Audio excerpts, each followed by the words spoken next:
বর্ণাঢ্য শোভাযাত্রার মধ্য দিয়ে পার্বত্য জেলা খাগড়াছড়িতে শুরু হয়েছে বর্ষবরণ উৎসব বৈশাখী। খাগড়াছড়ি পার্বত্য জেলা পরিষদের উদ্যোগে এই বর্ণাঢ্য শোভাযাত্রা অনুষ্ঠিত হয়। সকালে জেলা পরিষদ প্রাঙ্গণে বেলুন ও কবুতর উড়িয়ে বর্ণাঢ্য শোভাযাত্রার উদ্বোধন করেন খাগড়াছড়ি পার্বত্য জেলা পরিষদ চেয়ারম্যান শেফালিকা ত্রিপুরা। শোভাযাত্রাটি শহরের প্রধান সড়ক ও পুরো শহর প্রদক্ষিণ করে টাউন হল প্রাঙ্গণে এসে শেষ হয়। র্যালিতে ত্রিপুরা, মারমা, চাকমা, সাঁওতাল তরুণরা তাদের ঐতিহ্যবাহী পোশাক ও বাদ্যযন্ত্রের তালে নেচে গেয়ে অংশ নেন। ঐতিহ্যবাহী র্যালিটা সবাই মিলে সুন্দর করার জন্য, এবং আমি বলবো যে এতে করে আমাদের এই পার্বত্য চট্টগ্রামে শান্তি সুদৃঢ় হবে।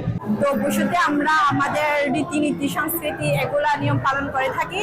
ফুল ভাসিয়ে দিই নদীতে, আর রিলাই বুনন করে আমরা রিলাই নদীতে ভাসিয়ে দিই। সবাই ত্রিপুরা, মারমা, চাকমা সবাই বৈশাখী পালন করতেছে। 12, 13, 14, 15 নতুন বছর পর্যন্ত আমরা এই 4 দিন ব্যাপী বিশেষ করে আমরা ত্রিপুরারা উদযাপন করে থাকি বিভিন্ন আঙ্গিকের সাথে।